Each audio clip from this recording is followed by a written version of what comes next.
अजब कारभार, राज्यातील सर्व शिक्षक सेवकांना द्यावी लागणार आणखी एक अग्निपरीक्षा। शिक्षण विभागाचा अजब कारभार समोर आला आहे। शिक्षक सेवकांची 3 वर्षाची सेवा झाल्यानंतर त्यांची पुन्हा परिषदेकडून परीक्षा घेण्याचा घाट घातला आहे। त्यानंतर सेवकांना सेवेत कायम करण्याचा निर्णय घेतला जाणार आहे।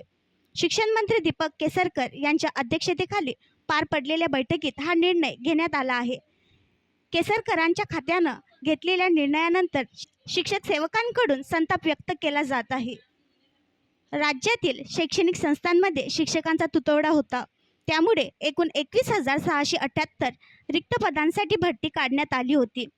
ही सर्व प्रक्रिया पवित्र पोर्टलमार्फत करण्यात आली होती। यात जिल्हा परिषद, स्थानिक स्वराज्य संस्थांसह खाजगी अनुदानित शाळांचा समावेश होता। त्या पार्श्वभूमीवर शिक्षण विभागानं 11,086 शिक्षकांची भरती केली। आणखी नवीन व्हिडिओ पाहण्यासाठी आमच्या देशमुख एक्सप्रेस न्यूज चॅनलला सबस्क्राईब करा, लाईक करा आणि शेअर करा।